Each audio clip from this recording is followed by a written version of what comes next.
welcome to the first English episode of Memorias Nómadas Podcast. If you don't know who I am, my name is Saiannah. I'm gonna be your host. I'm a girly Capricorn girl. I have been living in Toronto for the last 6 years, and this is my podcast, so I really wanna welcome you over. So everybody have been here for a little bit. Like, they know that the first episode of the podcast have been in Spanish, which is my fave, I'm not gonna lie. But I have decided, after living in the city for so long, that I'm ready. I'm ready to do content in English. I think I can hold it up very well. Also, I think there are many things that need to be discussed from the Latin perspective in English, because I'm not gonna lie to you guys, things are not making sense anymore. But before we get into that, I wanna make a quick tangent to remind all my beautiful English speaking friends that they have been telling me for a year now, like, oh my god, I wish I could hear your podcast because da da da da, but it's in Spanish. This is your time, babe. This is your time, this is your occasion. Thank you so much. I'm so excited just to have your support. So I'm gonna be checking social media accounts just in case, so consider yourself warned. So I think it's a good time to plug my social media handles. If you can find us on TikTok and Instagram as Memorias Nómadas Podcast. Also, you can watch and hear our episodes in Spotify and YouTube.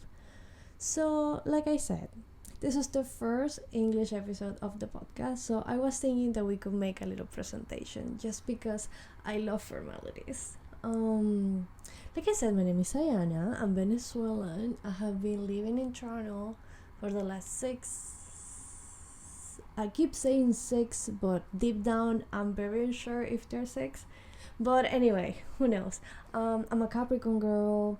I am the mother of Tio, which is my beautiful fur baby, and Marcelina, which is Ampa. But if you're not Venezuelan, you're not going to understand what Ampa is, and I'm not that cool, so I'm not going to explain you neither. Either way, so I wanted to come here to the internet to pick some fights. But before that, I think it's very important to remark that I really love the city. However, there are just things that are not making sense, and I don't know if it happens to anybody else, but for me it's like I thought it would be a little bit more smoother, like the experience in the city. I don't know if it's like a shared feeling, but recently Toronto feels like very rough on its own people, and it's like, bro, hear me out. Give a bitch a break. I'm exhausted. Like, I'm fighting for my life here. But anyway, let's begin with my list of complaints of the city. First and foremost, the TTC. What the fuck? What is that? What is it? Like, I was cursed with the idea of going back to the office because apparently somebody wants to play big company, but whatever. Not relevant at all. So they called me back to the office, and it has been an experience just to have to deal with the TTC after 2 years, like, being from home. Like, guys, what happened? Like, I do not understand. But it's like, first of all, I understand Toronto is going through this crisis of like homelessness and substance abuse, and I respect that. I understand that. I don't want to sound like frivolous about it, but should I be the one that feel unsafe at all times just because there is no other resources? I don't know. I'm not saying I should, I'm not saying I shouldn't. I'm just saying that I don't know if that should be my responsibility. Also, aside of like the unsafely, I don't know. One thing of like learning English is like you can start creating your own words now, so it's fine. Also, I'm gonna have subtitles in Spanish for everybody that have been listening to the podcast previously, because I don't want people to miss out. Like, I want to collide my both worlds. But okay, what was I? TTC. Okay, aside of like being like very dangerous, like not very dangerous, that's a lie, but it's uncomfortably dangerous. It's like, if I really lose track of myself when I'm there is like, I don't know, like somebody's gonna push me, or somebody, like, I don't know, it's weird, because it's like, you need to understand that from a Latin perspective, like, I understand that there are more varied circles of violence that you can find in public transportation. Like, come on, back home we like, only one city I think has a subway. I will have to check that out, but somebody can put me on the comments and stuff if I'm right or no, because it's like Caracas is the only city in Venezuela that has like a subway system. I think the rest of us, we don't have anything similar to that. But anyway, fuck, these people cannot be trusted to take me from place A to point B in a reasonable amount of time. It's like, you are always fighting for your life on defense of, like, if somebody just wanna end his shift, like, there's just not gonna be service. The day I'm recording this is let me check, May 22nd, and just this morning, because it's like, haha, I call off sick. Like, let's not get into that. I can get into that in a little bit, but let's just keep in track from the TTC. So I was looking at the videos on Instagram, like, all Midtown fully froze because it's like the TTC is broke down or something similar, and it's like, that happens so often, and so many people rely on public transportation to go to work, to come out of work, like to go to school, and there are no better solutions, there are no better answers. It's like wild to me. It's like, but anyway, I think it will be important to remark one of those memorable encounters on the TTC that I think we all have. Like, one thing of a Torontonian is, like, if you don't struggle on the TTC, you have not experienced the city. That, I don't make the rules, okay? I just enforce them. So I think my most memorable, in a bad way, experience was the time that I saw a snake, and it was like, what is reality? Like, come on. Like, sorry, a snake? Nah. Oh my god, it's terrifying, because it's like, it just does not make sense. Oh my god. But anyway, I don't want to sound very critical or judgmental about it. It's just like, I truly believe there are better ideas out there. We just need to reach further. It's fine. We're going to make it. Something else that I want to beef about the culture on the city is the line culture. Like, you guys are making lines everywhere for every event in the city, and it's not the flex you guys think it is. Like, come on. Not all coffee shops need a line, or a DJ to an extent. Is like, I think lately, all kind of those experience of the city that used to make Toronto like very, very authentic are just standardizing in a corporate way. Just for you to get to know me better. Like, I blame everything to corporate America. That's just the person that I am. Okay? That being said, it just does not make sense, guys. It's like, it's all the same events, constantly, all the time, doing the same things, and the lines. You guys are bragging like, oh my god, look at the line on the well. It's like, no. Like, please don't do that. Or at least create other spaces when it's like, no line. Like, why would I want to waste my time on a 45-minute line to get like a matcha? It's not that I'm beefing with matcha. It's like, in 45 minutes, I'm not gonna want the matcha anymore. Like, I don't know, call me impatient, call me whatever. I might be wrong. I might be missing on it something. What I'm saying is, like, it's not fun. Like, it's really not fun. And last but not the least, as I was mentioning my fear or my hatred for corporate America, the job market situation in this city is wild lately. Like, wild. As I told you just not too long ago, I was forced to go back to the office.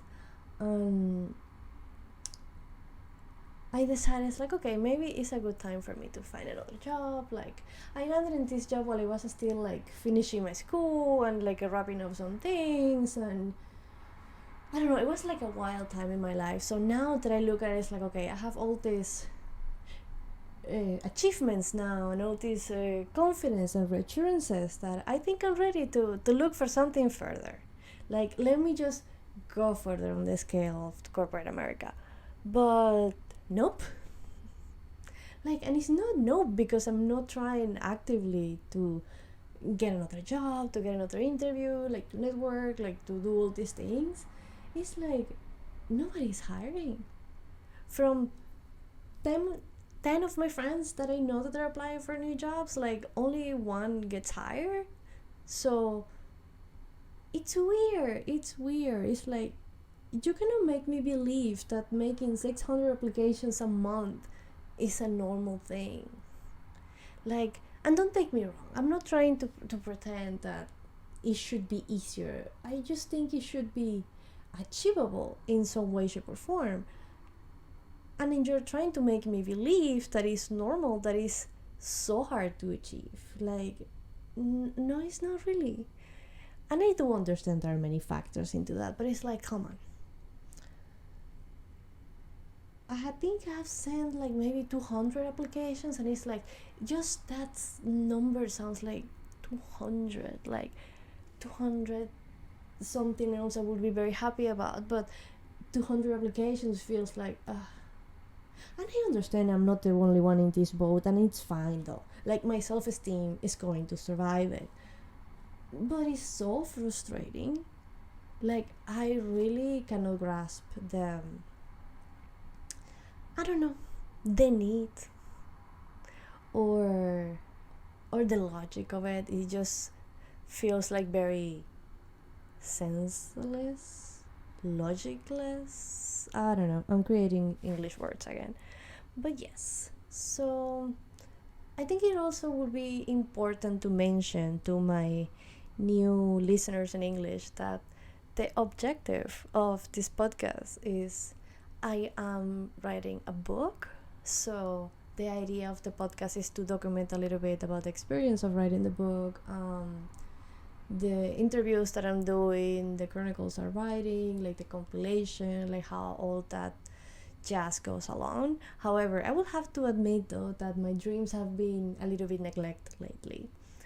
But that's okay though. It's fine. Like, I think for the last month, like, it got very dark for everybody, or at least for a lot of people that is near me. And we survive it. It's fine. That's great. Like, you cannot pretend that your life is gonna be all up all the time. Like, sometimes you just need a little bit of drama and chaos just to have some character development. But yes, this space is gonna become officially a bilingual space, which I'm very proud. I'm gonna be trying to bring more things to the podcast, like in English, that are related with Latin America, so we can have kind of a little window. But at the same time, I want to use this space to vent and to complain about the city, and also to live in it, because it's like, we all shit too much in Toronto, but Toronto is also cool. However, Toronto is a little bit toxic with you. Like, if you really, really like the city, she will find ways to disappoint you at all times. That's the best way that I describe it. However, I also very thankful and lucky to the city. Just because now, after all these 6 years, it's like my parents are here, my sister is here, I live with my boyfriend, like I have my cats, like it feels like all like full circle. Like, how was I when I came here? 26? Yes. At my 26 years old self, she will be proud. She will be like, babe, I made it. You made it. Like, it's good. It's nice. Like, it actually paid off to have 3 jobs at the same time. And I don't know. It feels like a little bit of a privilege to be able to have that sense of gratitude. Not even gratitude. It's just like confidence in yourself. But yeah, I think I have been rambling a lot for now, so I think we're gonna leave it until here because I have dropped a lot of information and I don't want anybody to be a little bit like overwhelmed. Thank you so much for listening and for joining in. This has been lately like the only thing I really enjoy to do, and that is gonna sound horrible to my family and friends, but the only thing that I really enjoy is just do these little creative things. Like, let me show you. I am recording in my living room that I recently renovated. Like, we put this table and we put the Kallax. I don't know how you call it, but anyway, I'm recording the video, so like I'm gonna put it like next to me so you guys can see. There are my flowers and but anyway, what I was saying, this thing, like, just this, it makes me very happy. Like, it is a very fun thing to do and I'm really enjoying it, and now like I'm very, very excited and proud that it's gonna become a more authentic version of me, and a more authentic version of me and a more authentic version of my capacities and my tastes and my interests and everything. So before I get a little bit more egomaniac about it, thank you so much for joining in and listening for me today. Please check us out on Instagram and TikTok. You can find us at Memorias Nómadas Podcast. No, I'm not going to be changing the name of the podcast. Like, it's going to stay in Spanish for authenticity, but you guys are going to learn with us and we're all going to learn together. Thank you so much for listening. I am so happy that you're joining me now. And please stay tuned. Bye-bye.